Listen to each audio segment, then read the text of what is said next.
झाबुआ से आपको बता दें, कांग्रेस विधायक विक्रांत भूरिया का बयान सामने आया है। सैम पित्रोदा और मणिशंकर को लेकर बड़ा बयान उन्होंने दिया है। उन्होंने कहा कि जो लोग ऐसी बातें कर रहे हैं सब बीजेपी के एजेंट हैं। कांतिलाल भूरिया के 2 बीवी वाले बयान पर उन्होंने कहा कि कांतिलाल जी ने व्यंग्यात्मक लहजे में ये बात कही थी। आदिवासी परंपरा में 2 बीवी रखने की संस्कृति है। कांग्रेस को लोगों का आशीर्वाद मिलेगा।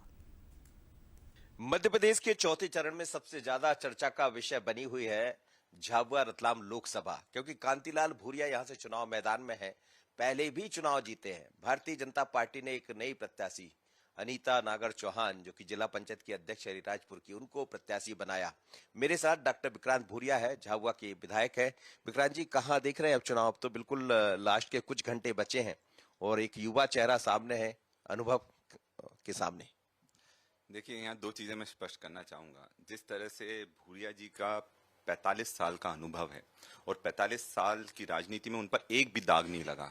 बिल्कुल जनता के लिए उन्होंने राजनीति करी है, उनकी सेवा के लिए राजनीति करी है और यही कारण है कि जनता ने उनको 5 बार सांसद बनाया, 5 बार विधायक बनाया, 2 बार मंत्री बनाया, प्रदेश अध्यक्ष बने। वो तो कहीं ना कहीं जनता का उनसे दिल से जुड़ाव है और ये दिल का जुड़ाव है जो जनता ही उनके लिए चुनाव लड़ रही है। और हमारी जो लड़ाई है ये संविधान को बचाने की लड़ाई है।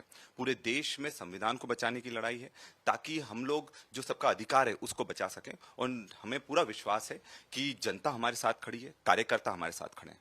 लेकिन एक तरफ मोदी का चेहरा है, दूसरी तरफ राहुल की बात आप करते हैं और संविधान बचाने की बात भी कर रहे हैं। जरूरत है क्या संविधान बचाने की? बीजेपी के लोग तो यही बोल रहे हैं, सबका यही कहना है 400 पार सीटें क्यों चाहिए, बोले संविधान में संशोधन करना है। उनके खुद के नेता ने बोला। उनके अगर मध्य प्रदेश की हम बात करें तो सचिन बिरला जी का बयान देख लीजिएगा, उनने यही चीज बोली कि हमें संविधान में संशोधन करना है। यहाँ के विधायक की बात कर रहे हैं, बाहर की तो हम बात करें नहीं। अभी बीजेपी ये कह रही है कि हमें तो 29 सीटें जीतना है, 28 भी नहीं इस बार, तो फिर क्या चैलेंज है?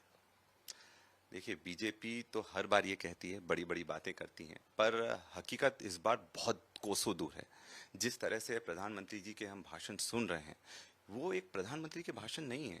हमें ऐसा लग रहा है कि हम किसी अलग व्यक्ति के भाषण सुन रहे हैं। प्रधानमंत्री का भाषण हमेशा गरिमामयी होना चाहिए, कभी देश को विभाजनकारी भाषण नहीं होना चाहिए।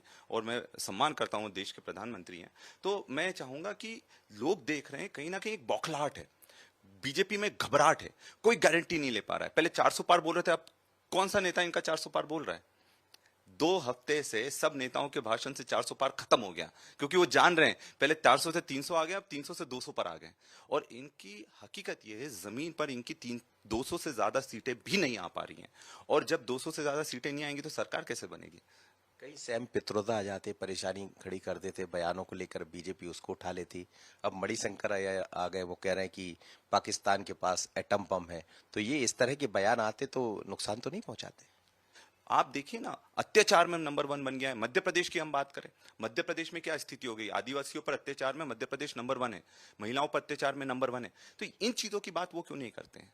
वो सिर्फ बयानों का तोड़ मड़ोड़ को पेश करना और अपने लोगों से वो बयान दिलवाते हैं और उसी को चलाते हैं और सोचते यही राजनीति है।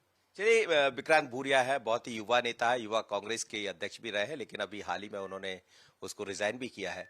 पर वो समझ रहे हैं, युवा की राजनीति भी समझते हैं और अनुभव की राजनीति को भी समझते हैं, और इसीलिए झाबुआ रतलाम लोकसभा अनुभव वर्सेस युवा चेहरा दोनों पर दिखाई दे रहा है।